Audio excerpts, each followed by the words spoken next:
This episode of the Real ResQ podcast is brought to you by SR3 Rescue Concepts, because you don't know what you don't know. Life-Saving Systems Corporation. We do our work so you can do yours. Tough gear for tough jobs. Breeze Eastern, the world's only dedicated helicopter hoist and winch provider. Have you taken a minute to reach out to Dave and Jason at SR3? Or what about Mario over at LSC? Or maybe Jimmy at Breeze Eastern? They're not only sponsoring this podcast, these guys are actually friends of mine. So if you have not reached out to them, now is the time. Heck, even call them just to get a t-shirt or a hat. Sport their logo and wear it proud. SR3 Rescue Concepts is a training company that can help you with your helicopter training, a standardization check, a safety check, or maybe just an audit or an annual FAA refresher. They are ready to bring your agency up to date with the current techniques, rules, regulations, and equipment. The training staff is awesome. With certified flight instructor pilots and experienced crew members, which I am happy to say that I am a part of, they offer training in rescue, medical, tactical, firefighting, ground operation, and night vision goggle use.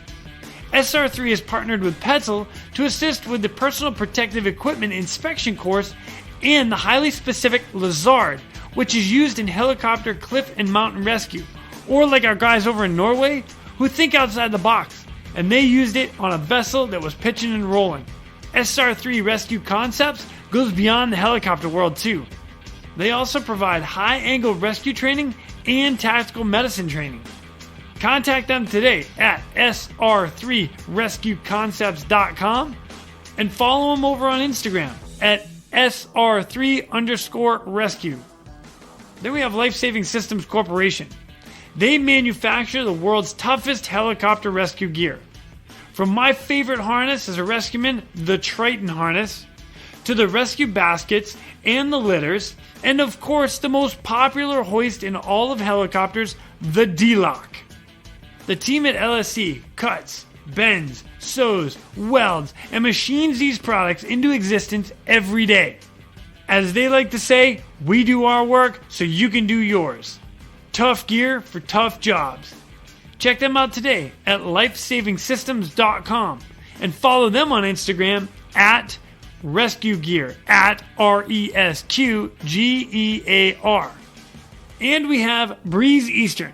Since the very first helicopter rescue in November 1945, Breeze Eastern has designed and manufactured superior rescue hoist solutions. While much of the technology and unique mission requirements have changed over the past 75 years, their commitment to us, the rescuers, and the operators, and those rescued, has not. Contact Breeze Eastern today by visiting them at breeze-eastern.com. That's breeze-eastern.com. We are lucky enough to have another guest coming to us from the Irish Coast Guard. It is awesome what these guys do out in Ireland. And the small group of people that make this happen is amazing in itself. These stories are just awesome, and I loved it. I can't get enough of these guys and what they do out there. I've seen stuff on social media recently that is like blowing my mind. They're doing an awesome job out there. So we get to hear a couple more stories from this guy in particular. So please welcome Mr. Davitt Ward. My name is Jason Quinn. I am United States Coast Guard Rescue Swimmer number 500. These are my rescues and rescues from those of us that put our lives on the line every day so others may live. This is the Real ResQ podcast.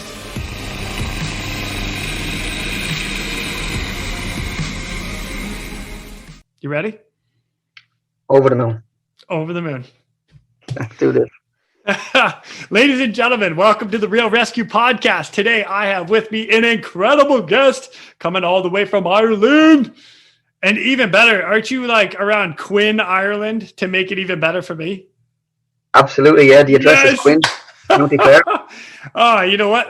What did you say before this, right? The best things come out of Quinn. I'm just saying. Now, that's not at the national level in Ireland. That's not exactly the feeling, but certainly with the Quinn lads, we all believe. Okay. Well, ladies and gentlemen, let me introduce Mr. Davitt Ward from Ireland, and you work with the CHC helicopters with the Irish Coast Guard. That's correct. Yeah. Thanks, Jason. Thanks for having me, and thanks to the Real ResQ podcast for having me. Oh, yeah, heck Davitt Ward is my Davitt Ward is my name. Yeah, I'm working currently as Chief Crewman Medical Standards for CHC helicopters with the Irish Coast Guard. We have 4 helicopters nationally, 2 on the East Coast and 2 on the West Coast.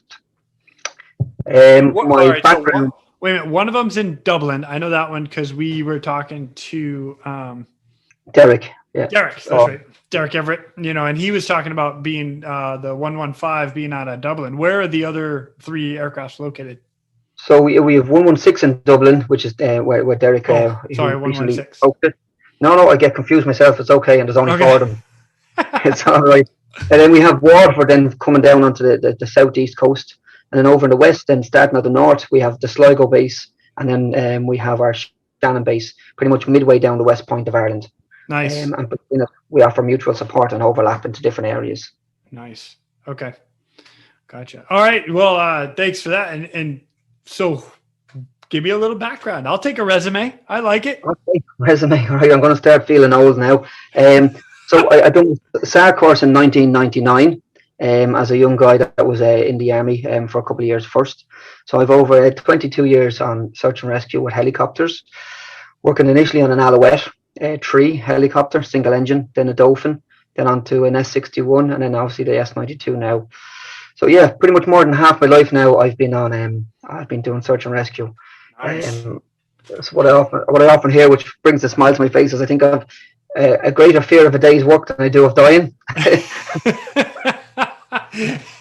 22 years on SAR, but yeah, you gotta laugh. But yeah, so look, about me, I started in the Irish Air Corps. But like I suppose the rest of Europe, and I'm not sure what it's like in the rest of the world, but certainly Europe made a move about 20 years ago to get away from military type search and rescue for various reasons, including I suppose maybe commercial and I suppose a service aspect. I mean, obviously the military are there to provide defence for the state. So eventually then I made a progression into the Irish Coast Guard about 16 years ago now, which is great. I mean, commercial SAR is a different thing to military SAR. It's all about, service, supply of service, and obviously, I suppose value for the buck for the taxpayer. So it makes probably more sense. I mean, Europe's made huge changes. I mean, the UK no longer do it. We don't do it, and the rest of Europe have all moved pretty much that direction. So, so civil SAR, it's completely different than military SAR, which is interesting, but it's nice to have both backgrounds, if that makes sense. Yeah. Yeah, so, I was working currently in the S92 out of Shannon. I have worked pretty much all over the country over my career.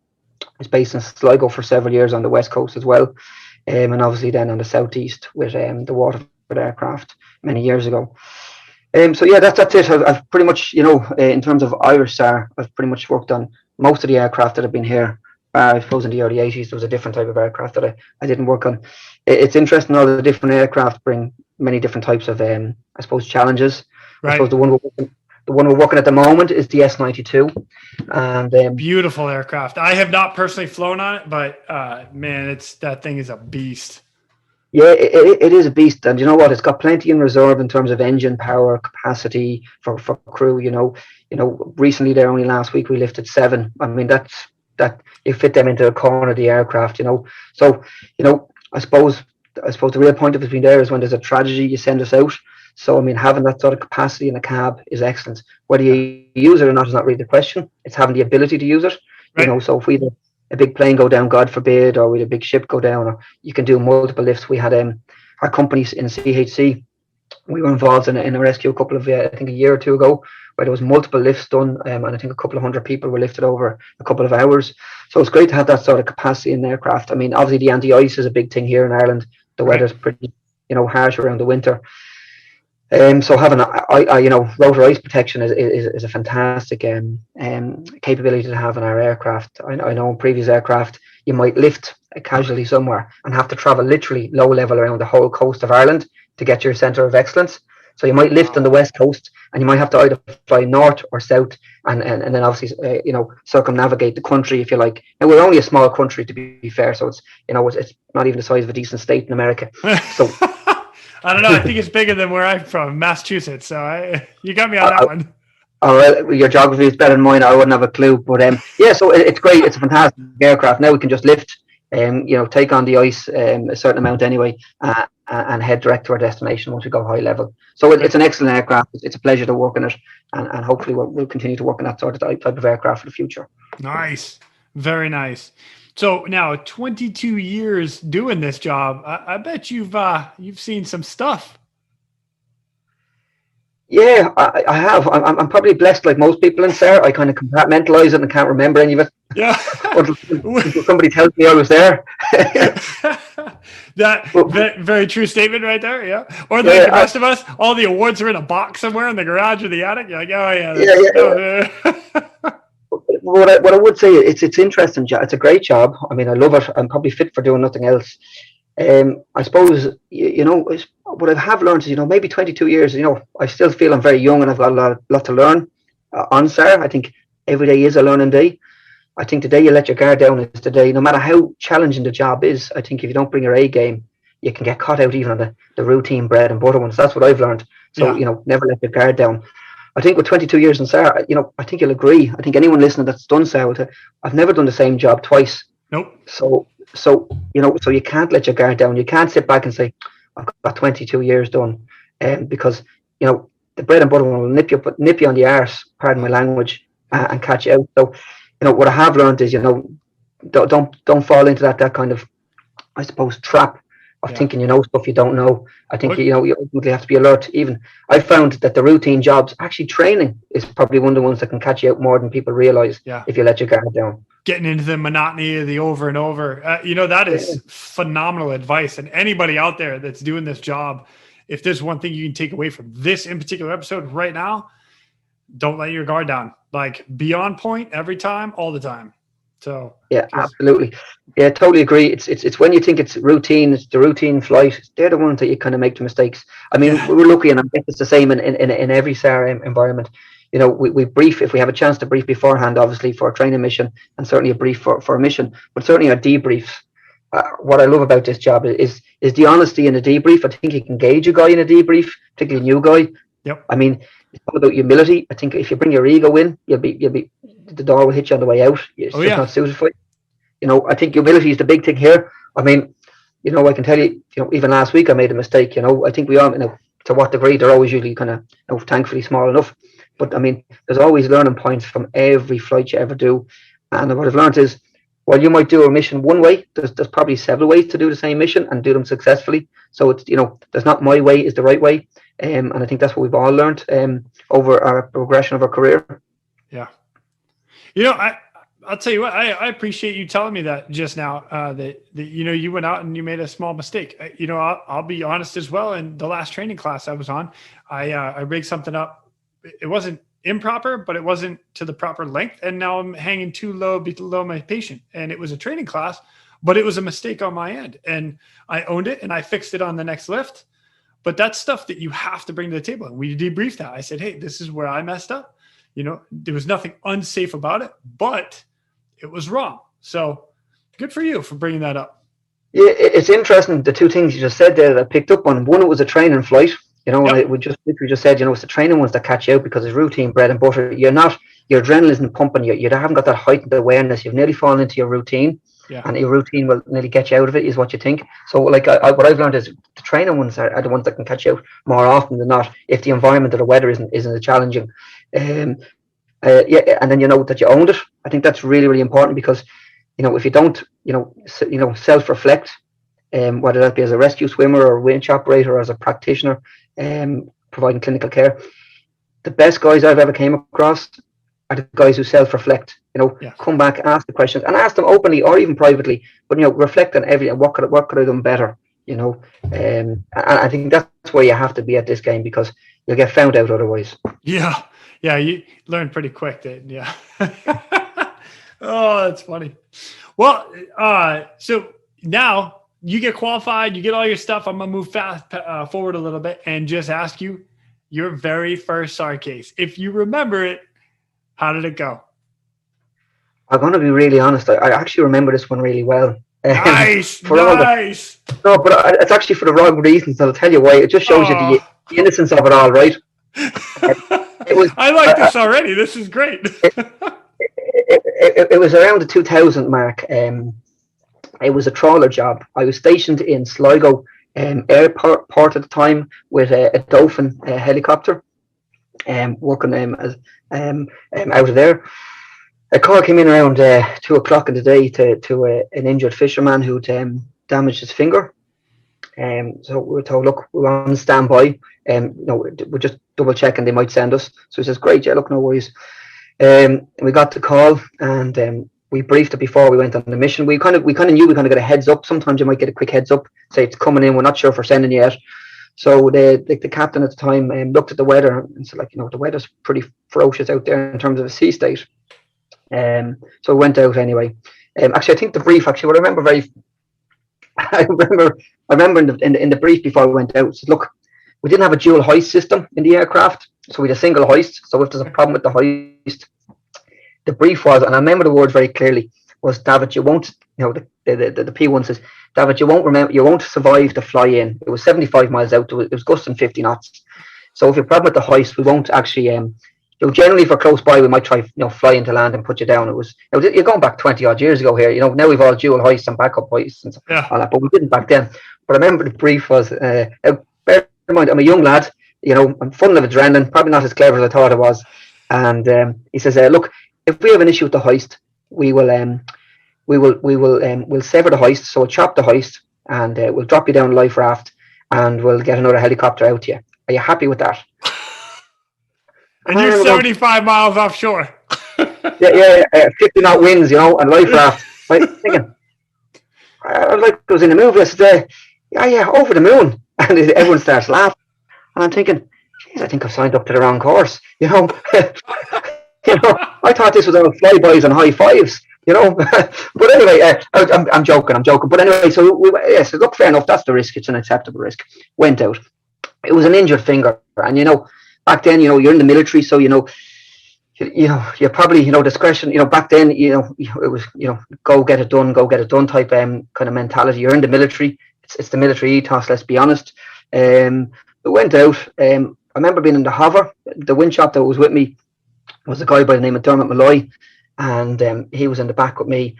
And I remember the captain sitting on the right hand seat says, as the waves were coming in, we come into the hover next to the boat, and it's pretty ferocious looking retrospectively now, but I remember the captain going, he says, oh my Jesus, watch it, you'll get swept off if you go down that, be very, very careful. The waves were coming, the boat was crashing, the whole boat beyond the wheelhouse was getting washed with water. Now, the severed finger in hindsight, you'd have to wonder, was it, could you let them steam in nowadays? Until it became, it was severed a good while at this stage, so it was not going to be, a survivable limb. You'd attach it, but it mightn't work. So went down, tried the highline technique, broke the highline, came back up, done another highline, broke that highline, thinking, Jesus, is this what I signed up for? Went back down, third highline worked, but I remember like twice or three times up before we went down, the captain was kind of, oh my God, look at the sea. Jesus, mind yourself down there now. You'll get swept off. And I remember Dermot Malloy turning to him and saying, I don't really think Davitt needs to hear this right now. Because it was nearly, he was saying it with emotion. Oh my, as I was coming in. And now, to be honest with you, I was raring to go. But I went down at the third high line, got the guy really, really quickly, got out of there, came back. But I remember the innocence of it all. Because I remember talking to the guy there, Dermot Malloy, the wind shop, and he'd been in the Navy. And I remember saying to him, this is my first time out to sea, proper sea. Like, I'd no Navy background, no boating background. Now, I love the water, obviously, and I've done scuba diving and all the usual recreational things, but, I'd never been 70 miles offshore before. And I remember talking to the guy in the Navy, Dermot, anyway, and I says, come here, can I ask you, in terms of, sea state, was that bad? Because, like, I had nothing to gauge it from, doing my training in Dublin Bay or, a small bit of sea running and nothing significant, like maybe 9 meter swells. And he just looked at me and laughed. In the innocence of it all, he said, like, that in a scheme of bad? He says, how bad was that? Like, was that bad or mediocre bad? Because I had nothing. And he goes, look, he says, that was not good. Remember that, that was bad. But look, we done it. But it was funny, like, we done it successfully.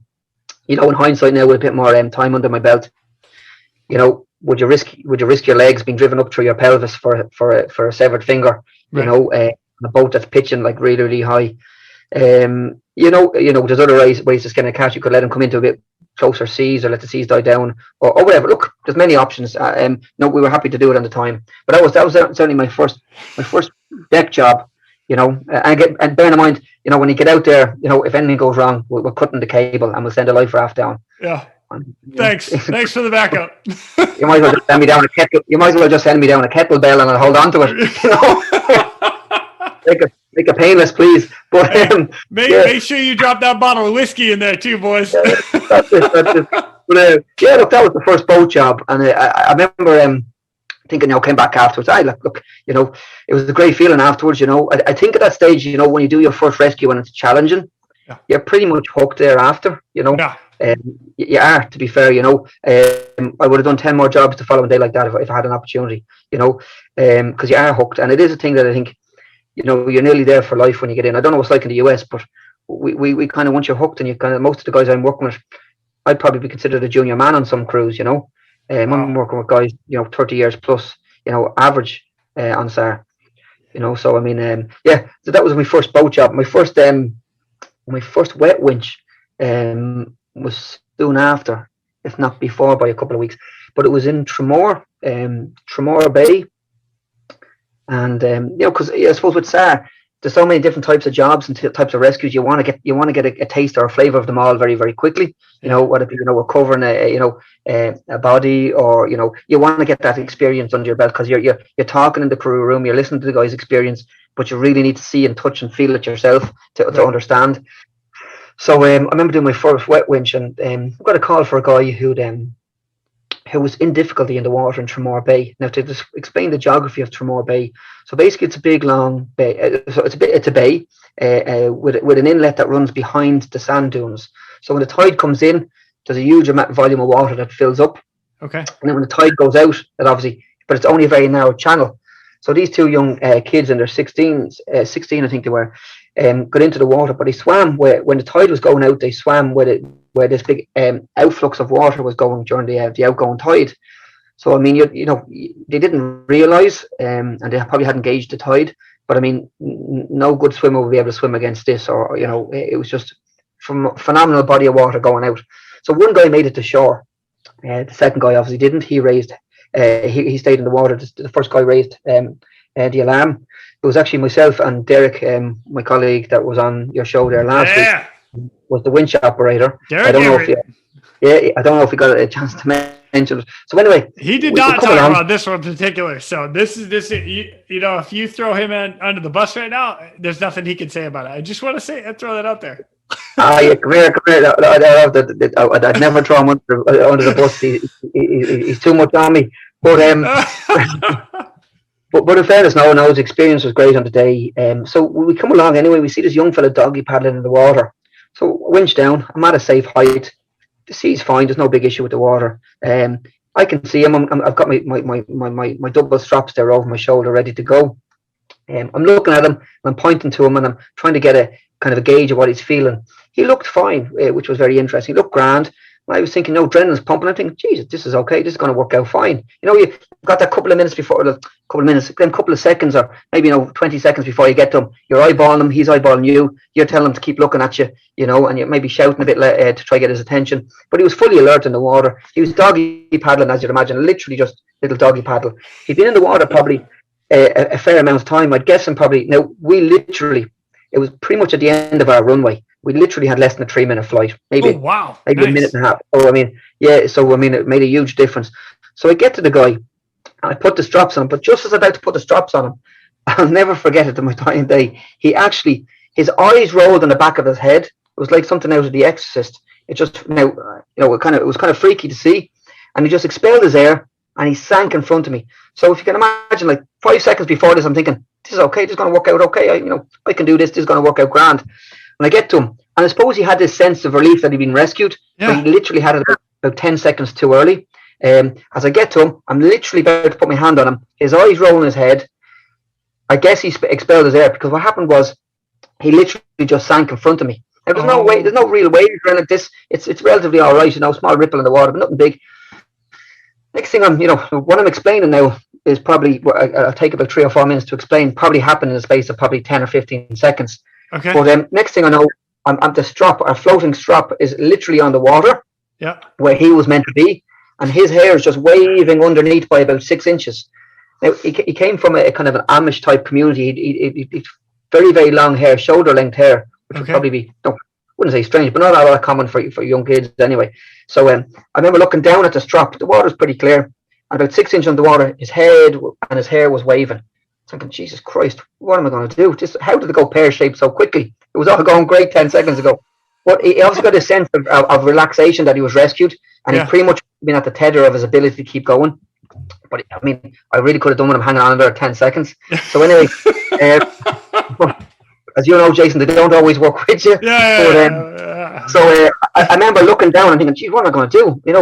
And I could see his hair. So I reached down through the strap and grabbed his hair, and I literally pulled him up as much as I could. I couldn't even get the strap on him. The strap was half on him. I was trying with one hand. I was literally lifting him up with his hair. Now, I mean, he probably lost a few strands at the same time. And the strap, I kind of half got the strap on him, and I couldn't physically free up a hand to give Derek the thumbs up. There's only a short amount of cable out. I'd say there was about 30 or 40 feet of cable out of even. Okay. It was quite low in the Alouette, so it was a small helicopter, small length of cable, but it was the sea conditions were relatively fine. But I remember literally nodding. I hadn't a hand free to give him a thumbs up because one hand was holding his hair and the other hand was kind of half around the strap and half under his armpit. Derek lifts me up. We winch cleared to a safe height, and Derek obviously realises that it wasn't going to plan. We never would have got the strap around him. We literally lucky to get him out of the water. Derek literally at a safe height decides straight away, his experience kicks in. Right, let's not try to recover this guy to the aircraft. He would have just dropped, to be fair. And even he was bigger than me, to be fair. He was a young guy, but he was only 16, but he was much bigger than me. Now, bearing in mind, I'm about 5'8". And that's 5'7" back home in Ireland, by the way. That's 5'8" on a good day. I'm just that's I have my friends here shaking their head if they hear this, but thinking that must be with shoes on. But so we actually literally fly, I'd say 80 yards to the beach, put him down, land the aircraft, and then literally the two of us lift them up into the aircraft and bring them to Waterford Regional Hospital. But it was just interesting to see how something that was going so well, to literally the point of literally touching him, he just sank like a stone. And I can put my hand on my heart and say that if he hadn't got long hair, he would have went to the bottom. There was nothing I could do. Wow. Yeah, very interesting. And it was interesting afterwards. We got a call then, from the doctor, the A&E consultant actually rang, and if I remember right, Derek took the call. But I remember his core body temperature had dropped. Now we literally had 4 minutes flying time to the Waterford Hospital. His core body temperature, we got told afterwards by the consultant, because he wanted to get the full story from us because he couldn't understand, was 28 degrees. Oh, it was another great learning point, because I don't know what the textbooks over there say now, and I know we often use Nancy Caroline here, which is an American textbooks for some of our paramedic courses, but his core body temperature went down to 28. Now, generally, you should be clinically dead at 28, yeah. I mean, you stop shaking around 33-ish. And anywhere close below that, you're kind of on the way out. But this guy's core body temperature now, not from a tamponic thermometer, from a core probe, was 28. So I remember going to textbooks afterwards going, Jesus, that guy should be dead, Got talking to the doctor. At the time, we were doing a week's detachment. So by the end of the week, he came back into us with his mum, and gave us some scones and all that. Yeah. We got chatting to him. Oh, it was nice. Quite interesting. Yeah, it was quite interesting. But we, more learning though. We kind of asked him, do you keep fit? He was a lean-looking guy. I think the previous week, as a 16-year-old, he'd cycled 100 miles. Oh, wow! He was super fit, and we got talking, and we realized that maybe it was because he was so fit, and obviously a few other factors in terms of the environment and how quickly we got him, and how quickly he came back, that the doctors were surprised that he came back at all. It was very interesting, because the temperature itself dictated that it was going to be a poor outcome, but it worked out great, to be fair. That's awesome. I'm just going to throw this in for all my Imperial friends. 28 degrees Celsius is about 82 to 83 degrees Fahrenheit, way below normal, like anything survivable level of a body temperature. So the fact that you guys, you got him out and got him to the hospital for rewarming, man, solid job. That is awesome. Yeah, I think after that, I kind of made a few of my. I was always a heightened awareness when I was doing wet lifts when they were alive. Obviously bodies are probably less challenging depending on the environment they're in, but they don't. But it gave me a great heightened awareness that anytime I see a guy in the water now, I'm ready for just about anything. And if they get into the strap nice and easy, you're actually surprised. Yeah. I actually, I was just talking to a friend of mine the other day, and when I was in Kodiak, Alaska, one of the things we would do every year, we would do what's called the Dry Suit Appreciation Day, and we would go dive into the middle of the Alaska Bay there, or the Gulf of Alaska, and without a wetsuit or without a dry suit, you'd go in a pair of shorts, and you'd be in and out of that water. You'd be like, "Oh, it's so cold," and you'd be like, "Yes, this is what everybody's feeling when they jump off their boat." It just gives you that appreciation. So that's why we did it. And so, I mean, the fact you're like, "Oh, yeah, he's cold." Yeah, I know it's worth actually getting into a strap every so often. You use the rescue straps to use as well. I know you've got the basket. Yeah. I remember when I first went into them and all, I was a young kid, you're doing winch training or whatever, and you're thinking grand. But as you get older, you think, geez, that pulls the back out, or that's what this. Yeah. And I remember a couple of years ago, maybe it's my age, but it's great to get into a strap every so often and think, this is what the guy is actually going through. Yeah. Particularly if you're doing it, we've got other options. We have an ARV, like an old bosun's chair type thing, so the harness we can put around them. So I mean, obviously you wouldn't use that in the sea. You have no place in the sea. But if you're going on a boat job, and you've got a guy that's probably old, we kind of wouldn't use the straps anymore, because there's a far nicer, more comfortable way of doing it. We use something similar. We use either the so it's an AVED, an ambulatory victim extraction device, or there's it's made by the one made by CHC is the Bowman Screamer suit. Something like that. It's basically just it wraps you up. It's a full wrap, and you just sit like a lazy boy, sitting in the getting hoisted up. It's one of the most comfortable pieces of equipment that I like, for a rescue side anyway. So I hear you. I think it's, and again, I think we're lucky, like we're quite progressive here. We do look around the world. We constantly change our equipment based on evidence as opposed to opinion. So we'll trial them, and if the evidence suggests at the end of the trial period, we'll certainly move towards a different piece of equipment. Which is great. I suppose that's the great thing about commercial SAR. It's all about mitigating risk. Right. And they're very, I suppose, in civil SAR, you're very, you can evolve very quickly. In terms of equipment or procedures. It's all based on SAR. The needs of the crewmen or the operation, whether it be the pilots or the engineers. Yeah. Man, that's awesome. Good for you guys for being able to do that. Actually talking to Derek, he mentioned to me that you guys have about 33, 35 guys overall. Yeah, well, I think currently that's probably the correct figure at the moment. We're looking hopefully to have probably about 36 and probably even up to 40. We're going through a recruitment process at the moment. Nice. And we hope to take a handful out of that. But we need to take on an extra person per base is the plan. Just bring it maybe to 10 people per base. We're dual rated crewman, as Bobby Derek dictated. So you're a winch man or rescue swimmer, and a winch operator, which is generally, I think, you're a flight mechanic. And also we're the paramedic as well. So which is your corpse man or corpse person. So we're probably the 3 in 1, probably more of a dying breed, to be honest, in terms of crewmen around the world.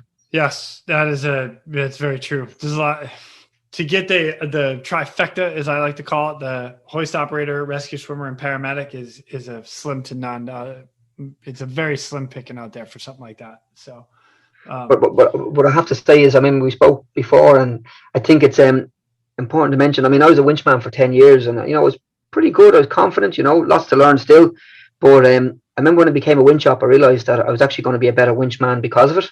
Yeah. In terms of understanding the winch ops needs, the aircraft's needs, and stuff like that, as opposed to just being tunnel visioned on my own area of responsibility. So I think it opened up my mindset in terms of understanding the whole operation in terms of the aircraft hovering and what the needs are up above. And sometimes my needs might be secondary to theirs in terms of where I want to place the guy. It might be easier for me, but the chance of snagging the cable could be, greatly increased for what my needs seem to be simple.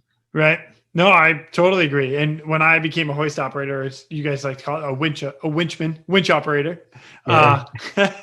I have, like, my perspective changed a whole lot. Now, the bonus part is by being on the end of the hook for so long. I was like, okay, I know exactly what he's experienced, 50 feet below the aircraft. So, man, that's pretty awesome.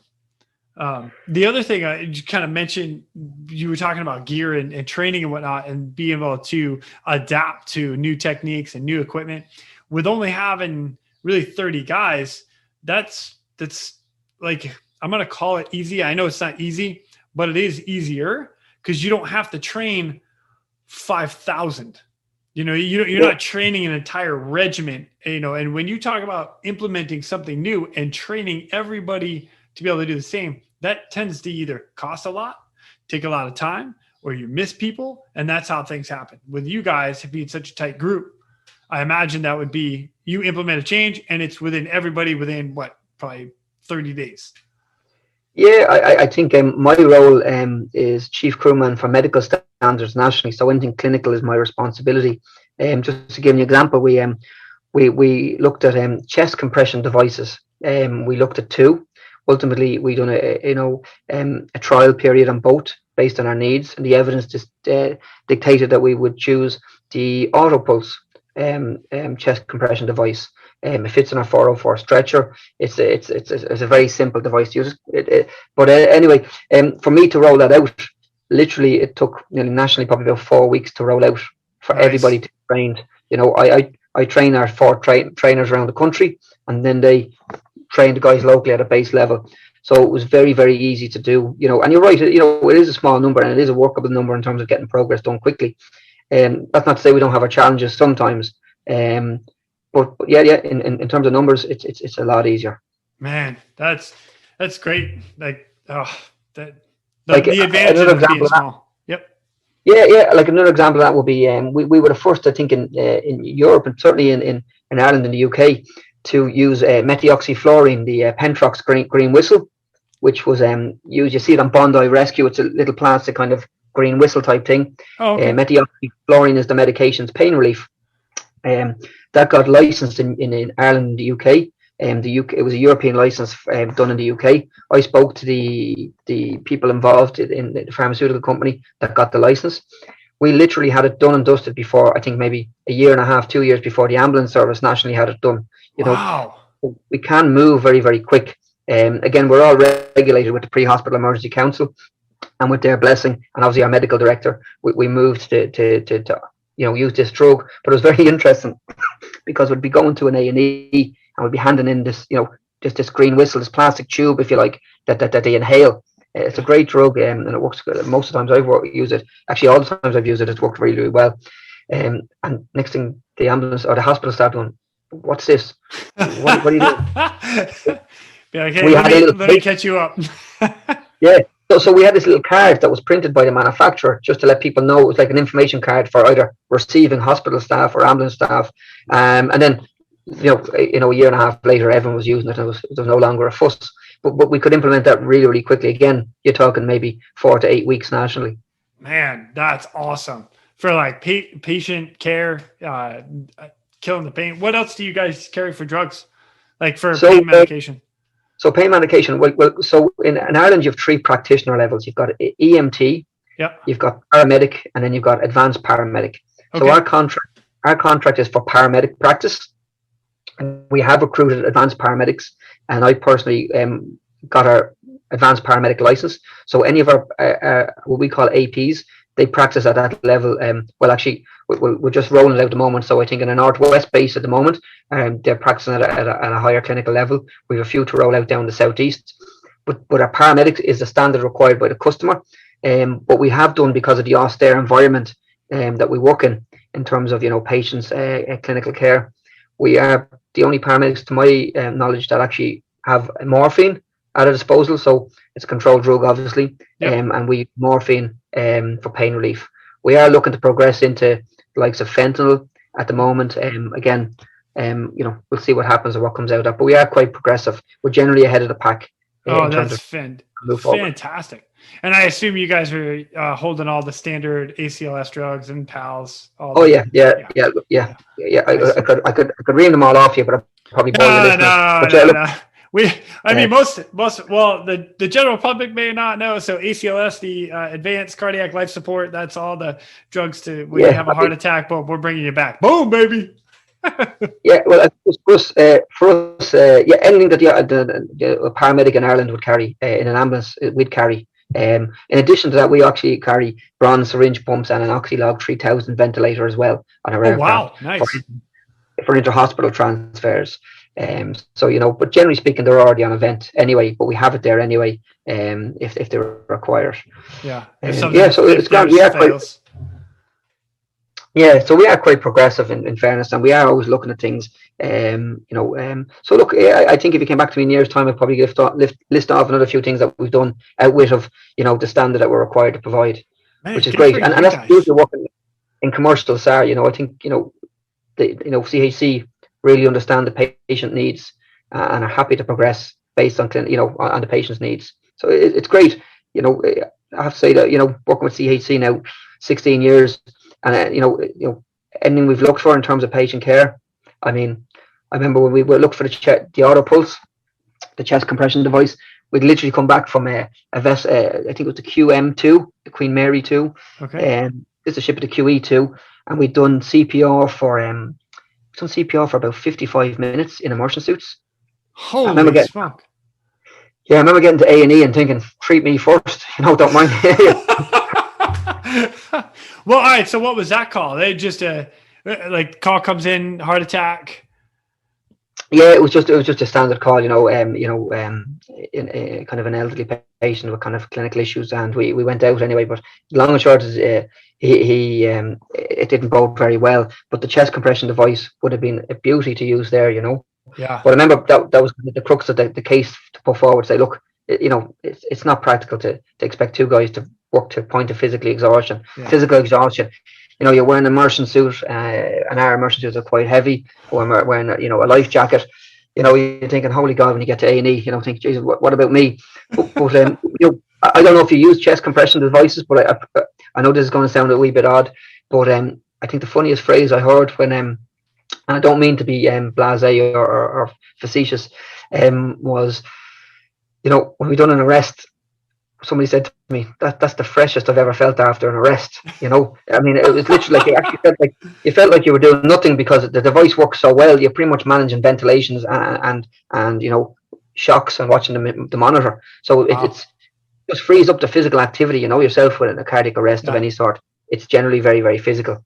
Buddy, I'm with you, man. I have not personally used any of the compression tools and whatnot, but I have done compressions for 45 minutes on my way back to land. Pick some guy off the boat. Next thing you know, you're doing compressions. And when you have an aircraft with a bunch of people in it, you're like, I don't really have room to move, so I guess I'm doing compressions for the next 45 minutes. Yeah, and it's tough going. If you've done it for more than 10, sweat pouring off your face. You try not to drip on the patient. You're trying to. Oh gosh. And the real important aspect about it is while it does free up, and you are working less in terms of physical activity, it allows you as a crewman to go back to your responsibilities. If you're doing an arrest at night time, you need your two guys down the back working the arrest. Now you've got a guy that can go back up on the screen and go onto the forward-looking infrared system. Yeah.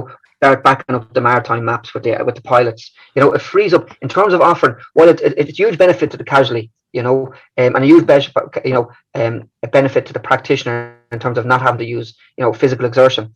But what it really does in terms of the SAR environment, it actually frees you up to add that additional layer of safety, whether it be, as I say, going back onto the forward-looking infrared system, or just generally having an overview of where we are and assisting the pilots in terms of, it could be one of those dirty nights where, the crack isn't in the aircraft. I think we all know what we're explaining when, a dirty night when the fun isn't there anymore. You're all at your heightened awareness state and you can really feel, So when you got that cardiac arrest, while the patient is important, the aircraft and the four people in it are more important. If you're in that dirty environment where it'd be low level and not a nice place to be, and you want to transition out of there, and you don't want to get spatial awareness and assisting the pilots in terms of spatial awareness is very important. So it does free up one guy to go back and assist, and offer, offer whatever what needs to be done up the front.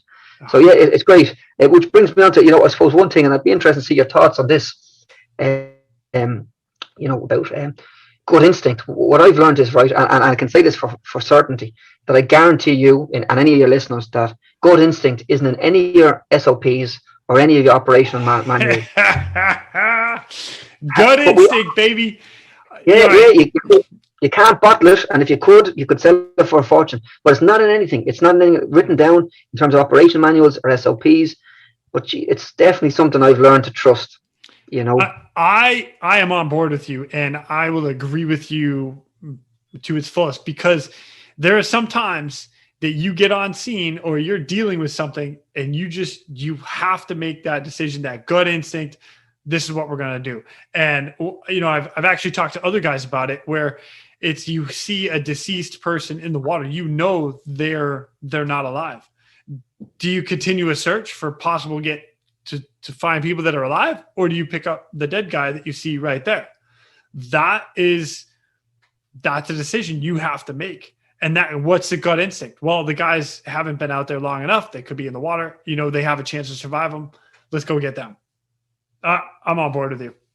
Yeah. I think me, even effectively after a mission or something like that, if I look back and if I've made a mistake, a poor decision or a mistake or whatever, I'd look back and go, what was my gut instinct telling me at the time? You go, oh yeah, do you know what? So now, I mean, I can honestly say I have no ego. I mean, I think discretion is the better part of valor. Yeah. If your gut instinct says, look, you're not going to get onto that dirty little trawler tonight. It's just not going to happen. Now, I know I have the ability to get that guy on, maybe 7 times out of 10, but if the guy has, a minor injury that we can either do later on, or he'll live, and we can come back, maybe a first light or when it's a bit brighter, why wouldn't you do it? It's not rescue at all cost. I think the question you have to ask yourself sometimes is, it's not can we do it? It's should we do it? Yeah. Oh, heck yeah. Wow. That's another great advice. Wow. Dude, I'm so happy I talked to you today. I mean, for us, we've got a lot of high cliffs around here, and quite often it'd be a hot spot for people jumping, unfortunately. And the way the geography of the cliffs are, you just can't get a helicopter in there too easily. And you got to ask yourself, and you got to be blunt about it. If you've got a guy with a traumatic arrest, okay, so he's fallen from a height that's unsurvivable, 700 feet, that guy's dead. I know that's unfortunate, but that's the reality of it. And dead people don't come back. Correct. Survival to discharge from his cardiac arrest is probably 0.01. It's very, very, very low. So you got to say, you need to go in and risk all the guys there just to get, while it's very important, and I do really respect, I suppose family members' wishes to get the bodies back. If it's doable and it's safe to do it, absolutely, let's do it in there. Yep. And it brings huge closure to families. I know they changed the law a couple of years ago that if a body wasn't retrieved or returned, you were lost at sea. It would take, I think it was something like you'd have to wait 7 years, in terms of insurances or whatever else. Now I know they've done away with that, but in terms of the grieving process, if you can get that body, by all means get it, but make sure you're getting it safely, right? Because you got to remember what you're doing there in the first place. Yeah, you're going to a body recovery. Yeah, and that's absolutely. And that's a hard decision to make as well, especially as a crew. Like you said, how's the weather? What's the waves doing? What's the underlying effects? 700 feet. Last time I checked, there's not a single hoist cable that's 700 feet. So no. Ours is 300 feet with about 290 usable. Yeah, it's ours too.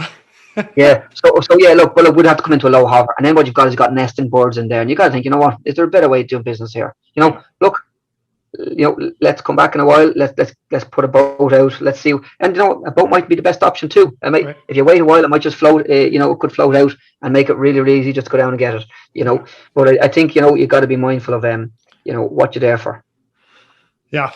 A lot of things I hear.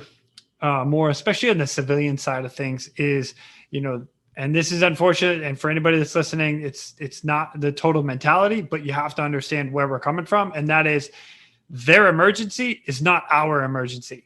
We're here to help you and we will come get you. But because you're in an emergency, we're not. And we're not going to put ourselves into a position to get ourselves into an emergency when now you have two emergencies. This is not going to happen. We're here to help you and we will come get you in every aspect that we can safely. Totally agree, Jason. Yeah, it is, and I suppose for us, working in a multi-crew environment, which is brilliant, it's if there's any doubt, there's no doubt. So if the co-pilot's not happy, if the captain's not happy, if the wind shop, if there's no, unless we can, war gamers or talk it through, what I find interesting working in a multi-crew environment is generally somebody puts out an idea, somebody else makes it slightly better, somebody else pokes a hole in it, and then somebody else makes it slightly better again. And it's a great environment to work in because, I suppose I've never had an original thought in my life, what I like to say.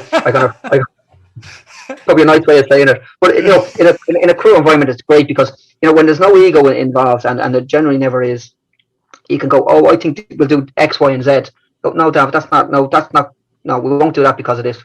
Fair enough. So it's great, and when you've no ego, you don't mind being told, look, that's not a great idea. We could tweak it and do this and make it better. Go, hey, it's all for the safety of the crew and doing an effective mission. So it's great working at that kind of high octane professional level with a multi-crew environment. And, as I said, once you do your first job, unfortunately, you're probably hooked. Yeah. Yeah. Oh, I've been hooked for 20 years. I can't get enough. It's terrible. This is why I do this, so I can live vicariously through everyone else now. You know what? It's great. And I'm looking forward to listening to some of the other podcasts.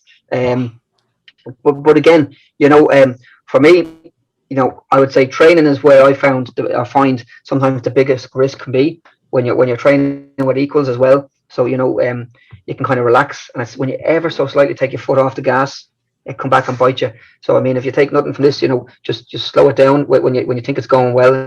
It mightn't be, or could change very quickly. So you've done the job. You know what I'm talking about. It's a fantastic job to do. I like to think that I'm blessed and privileged to be in a position, one, to be successful in doing it, and two, to actually be healthy enough to still do it, which is great. Yeah. Well, you look good doing it. So, I mean, Say it again. I couldn't hear. I said you look good doing it. So, I mean, you got that going for you. Hey, well, look, they say the camera puts on about 3 or 4 pounds. Oh. I'm a lot slimmer in real life. Oh, my gosh. Man, you kill me. Well, what else? You've mentioned a couple other big rescues that you've done that kind of stand out to you. I would love to hear at least 2 more, because I know you've had some gnarly stuff up there in the North Atlantic. So, well, I tell you another job which was great as well in terms of learning outcome. I remember we'd done a job up in the north in Lough Swilly. It was a crabber coming in, and winter's night. Now, I mean, it was coming down into Lough Swilly, so the water was relatively. No, it wasn't a huge seas by any means. They'd set their pots. They're coming back in for bait, and they're going to go out and rebait a load more. What happened next was, they crashed into the side of a cliff and got lodged on a kind of a rock. A trawler. I'll forward you on a picture if you wish. But yes, please. So it was very interesting. So we get the call anyway out of Sligo. As a crew, we launch. We come alongside.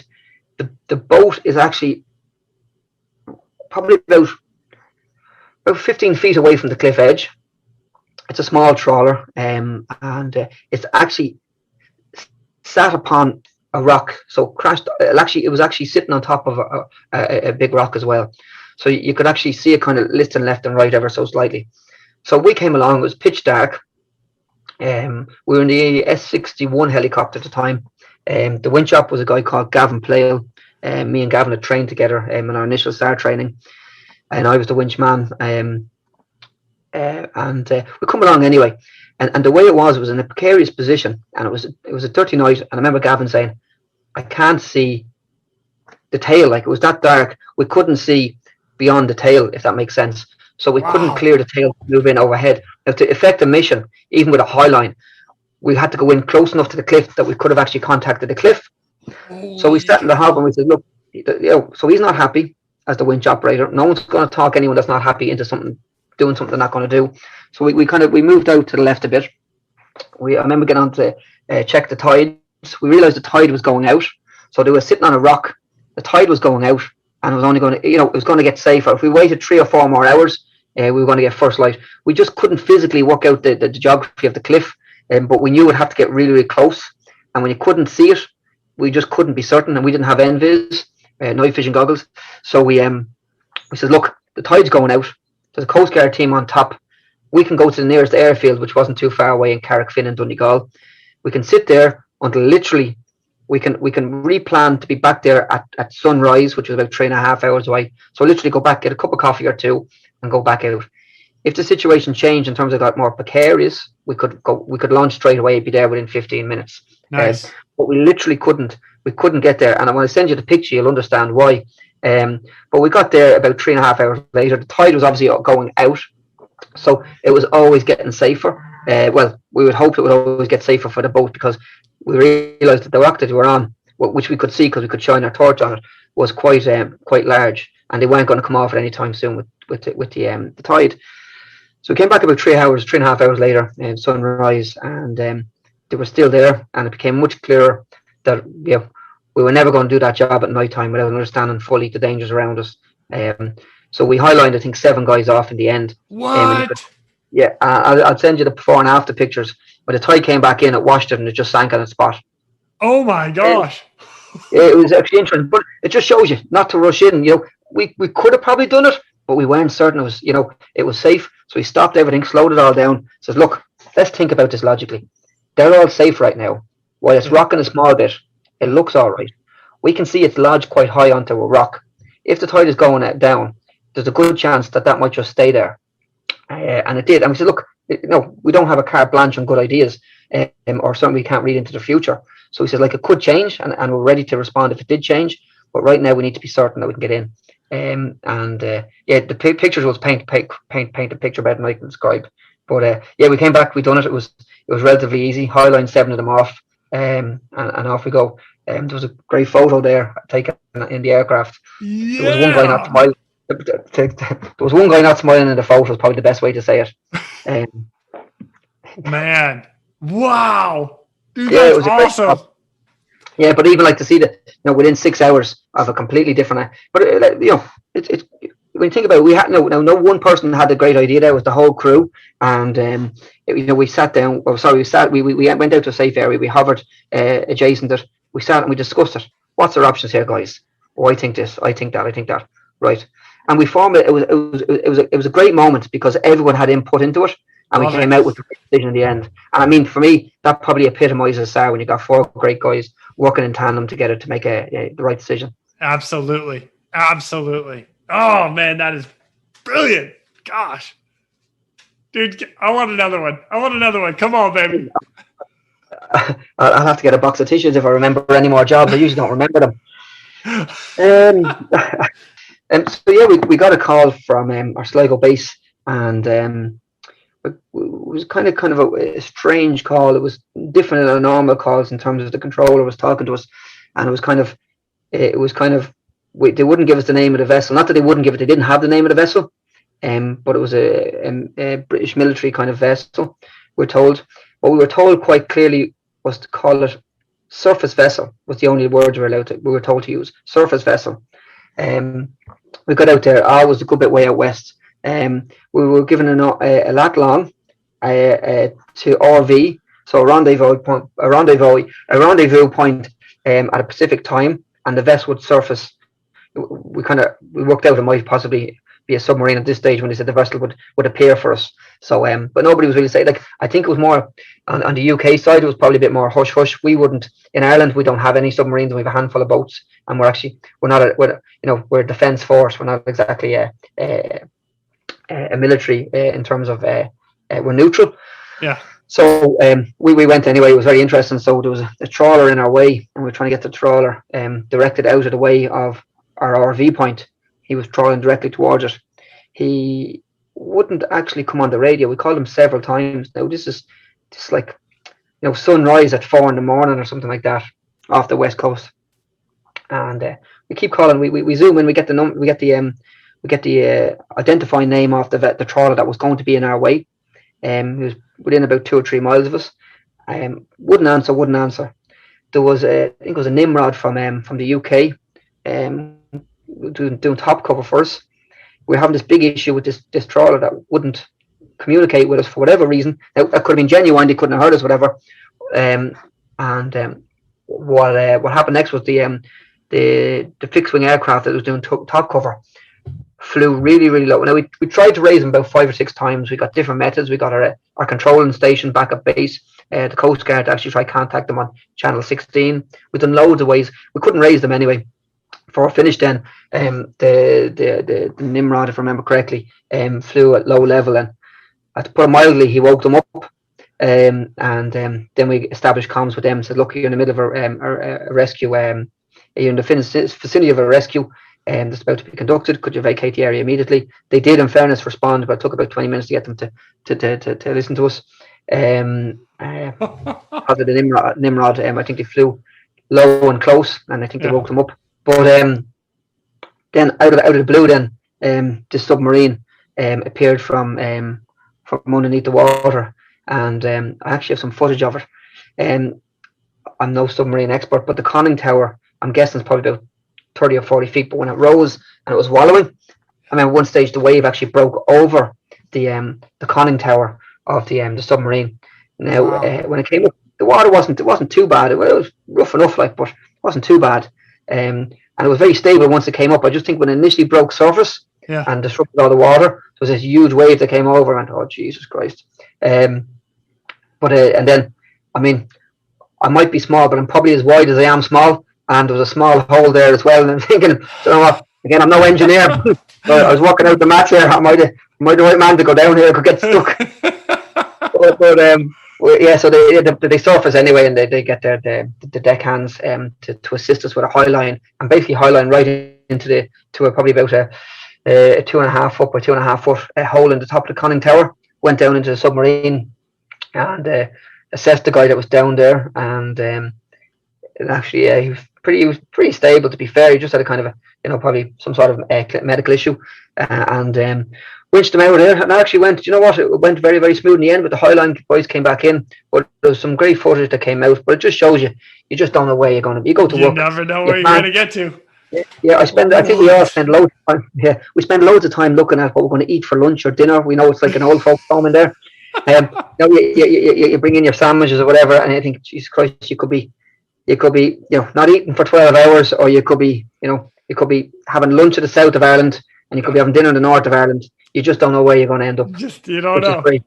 No, it's great. Look, that's why we do it. It's great, and I suppose it's a pleasure and an honor to be able to. Dude, that is awesome.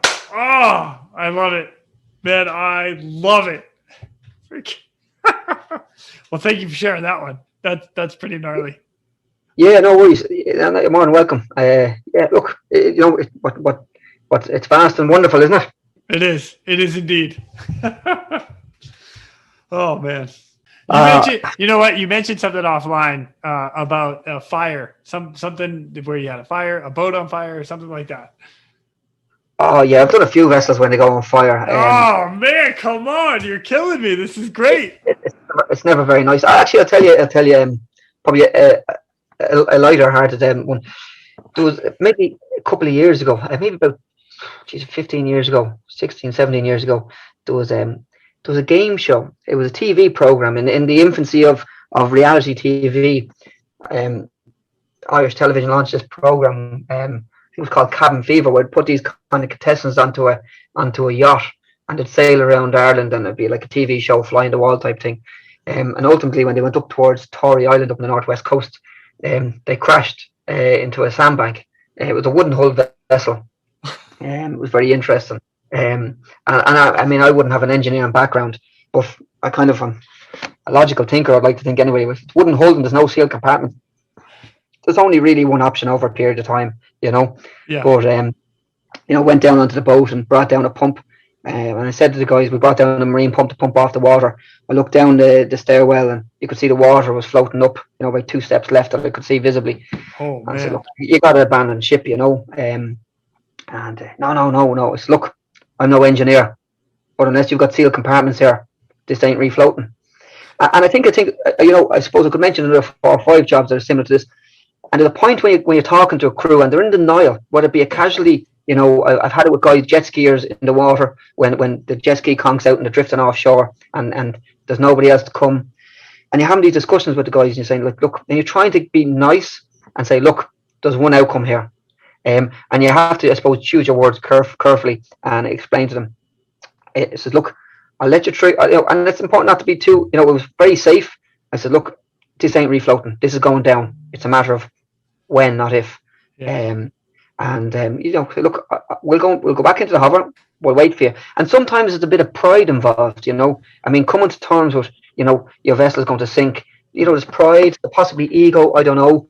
And obviously, reality might, shock. They could be in shock. Just sat in the hover. And ultimately, we said, look, we advised them. We got the Coast Guard to advise them. And then you let them come around to your way of thinking very soon before it gets dangerous. And you say to them, look, I think you need to abandon ship. And they go, right, fair enough. But you do it when it's still safe for you to do. If not, then you have to go down and you have to make the tough decisions and say, look, you got to come, It was interesting. I got another job north of Mullaghmore in Sligo many years ago. And it was around shift handover time, which is never, I think the guys listening will probably laugh if they're doing SAR. It's never a good time to get a call, let's be honest, right? Yeah, right. And when it's shift changeover and you're like, I'm going home. Yeah. No, you're not. And you're looking out the window like a lost puppy waiting for your owner or your handover crew. We got a call anyway. It was the back of 11 meter seas, so that's probably 30 odd, 35 feet. Yeah, 35, give or take 33 to 35 feet. Yeah. Good Lord. These guys were surfing and they were big wave surfers, which is fine, it's great. There's a lot of it around here. And the problem was it was the local inshore boat would have been above their launching limit. So a small little D class would have been above their launching limit. So the next boat was probably about a half an hour, 45 minutes away, an all-weather lifeboat. And so that was never going to get there in time. So we come into the hover. This guy is drifting towards your home state at a rate of about 25 knots. And he's waving us away, his jet ski, and the waves, he was actually towing out surfers for this wave DVD. Oh, yeah. Okay. So, and they were doing a DVD. So we came along seeing it was this fantastically big, nice jet ski in the water that he was holding on to and swimming forward at the same time. And it didn't, he couldn't really see in terms of spatial awareness. You probably don't see that you're being blown out to sea at a rate of 25 knots. We could see, we were hovering backwards just to keep up with him. And the gentleman was waving away. And I remember going down, and I suppose again, he was reluctant to come, which is fair enough. He thinks he's going to make it back. And it was actually interesting. I got winched onto the jet ski because he was actually in the water. Hold on to the jet ski. Wait a minute. Time out. Are you telling me that his jet ski stopped working and he was going to swim the jet ski in like a 25 knot current going out? Yeah, and he probably didn't realize it was fair to him. And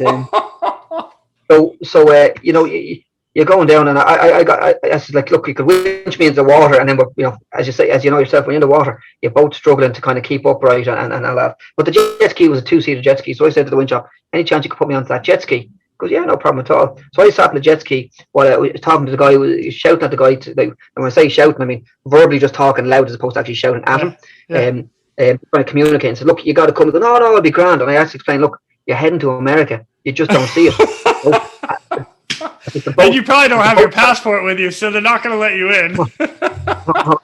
And I said, like, look, but he didn't see it. And again, you're going through this phase of, is it shock? Is it denial? Is it, the reluctance? And I said, look, I was a bit blunt with him. I said, look, I can come out in an hour's time, but you won't be paddling. I said, the boats can't launch. And I'm trying to scream over the blades to try and communicate to him. And ultimately then he's seen sense and no problem at all. I think it's just shock. I mean, if it happened to me, I'd probably be in shock. I've often thought about it. Let's be honest, no rescue swimmer wants to get rescued by a helicopter. Right. We'll probably be the last to ring. I'd rather crawl home with a broken leg than get rescued. So, I mean, if you take a small pinch of that and translate it to an ordinary kind of casualty that's not rescue involved, you can understand why they're thinking like that. But I think for us, that's the challenge, is just to do it in a nice way, to understand, for them to understand, the reality of the situation. Man, dude, that's awesome. I love it. Well, thank you for, saving him before you get to America. Cause then the U.S. Coast Guard comes out. Hey, how you doing? You got a passport? Yeah, probably a different response. Yeah, but look, you know what? It was great then, because we got chatting about it afterwards, and he said, "Look, yeah, thanks very much." You know, I suppose you've seen it yourself. You know, people are worried about their possessions, whether it be a surfboard which you've had. You know, we can't winch a surfboard; it just gets too dangerous. So lads have refused to come with me winching wise for that. Jet skis as well. Nobody wants to leave the jet ski or the canoe, and you got to explain. Look, lads, it's possessions at the end of the day. Whether they're insured or not really important. Yeah. You know, you well know, and the guys listen well know, we deal with life and death, and it's a fickle decision between either. You know, it's one little poor decision away from being death. You know, and for me, possessions, you know, I wouldn't give it a second thought. You know, I had one guy that didn't want to leave because he wanted to bring his guitar with him off a boat. I can't be like, you know, I couldn't bring it, you know. Yeah. And I can't bring it. You know, the chances of me, you know, one, it could interfere with my gear in terms of the QRF or the quick release harness that we have. Two, it becomes a sail, and then obviously becomes a spinning hazard. Yep. And it's a guitar. It's an actual guitar. I don't care. And I don't care if it's signed by Eric Clapton himself or Bruce Springsteen. Couldn't care less. You know, we can cut that part out and bring the signature. But the long and short is, it's a guitar. And it's going to pose a risk to me and my family and you and the operation. Well, it ain't no decision to be made. You know? No, it's not coming. Yeah, man. Wow. Dude, I cannot thank you enough for coming on today. I've taken a ton of your time already, and I have just enjoyed every one of these stories and these conversations. Man, it has been a pleasure, an absolute pleasure. Well, just on that, Jason, thanks very much, and thanks for doing what you're doing, because, you know, it's great to integrate, whether it be rescue swimmers or winch men from around the world. It's great. I think we have a commonality. You know, we want to do right by people, and you know, we want to continue to professionalize and be the best that we can be. I'll leave you with a great statement that an Irish poet, I don't know if you know him, Seamus Heaney, he's from a County Derry in Northern Ireland. He has a great quote. I think it's an apt quote for this kind of podcast, and it goes something like this: even if the hopes you started out with are dashed, hope has to be maintained. I think it's a phenomenal quote when you think about SAR. You know, you get out there, whether you're searching for, you know, you're going getting called for a boat that's going down. Next thing you start seeing equipment floating. You know, you got to maintain hope. You know, we always kind of try to be positive and say, look, we're going to get these guys. We're going to get them alive. Now, look, we're realists at the same time, but hope has to be maintained. And I think that quote is very interesting for both the rescuer and the rescuee, in terms of, you know, if they hang on, you know, continue to maintain hope, you know, there's a good chance that there could be, you know, a survivable outcome. I like that, man. I like that a lot. Heck yeah. Oh, yeah. You know what? I'm going to quote that, and that's going on Twitter or Instagram or all of it. That right there. Well, if any consolation, I'm not that techie clever. I don't have Twitter, so you'll have to send me a screenshot. You got it. Well, Jason, it's been an absolute pleasure talking to you. I'm looking forward to listening to your podcast. Keep doing what you're doing, and yes, it's great to be integrating our profession. Mr. Davitt, thank you so much for coming on. I cannot thank you enough. You guys are doing a phenomenal job out there in Ireland, and I love all the stories. I'm looking forward to the next conversation I get to have with you guys. So, awesome. Look, hopefully sometime we can meet up in real, for real. Maybe Paddy's Day in New York. Tease me with a good time. Okay. Awesome. Hey, pleasure. All the best, Jake. All right, Davitt. Have a good day. And ladies and gentlemen, with that, we are out of here. Thank you for tuning in. We hope you enjoyed this episode of the Real ResQ podcast. Please take a minute and, like my daughters like to tell me, like and subscribe. Oh yeah. I'm pulling chocks and taking off. But before I go, if anyone out there has a rescue story that they would be willing to share, I would be humbled and honored to have you as a guest. Or if you have any questions about any of the rescues or anything else that we talk about here on this podcast, send me an email, therealresq@gmail.com. That's therealresq@gmail.com. You can also check us out on our Facebook and Instagram page at The Real ResQ. That's at therealresq. I also want to give a special thank you to all of you staying on the watch today. Always remember that when that SAR alarm goes off, those in distress are praying for a miracle. They are going to get you. Until next time, fly safe and swim hard.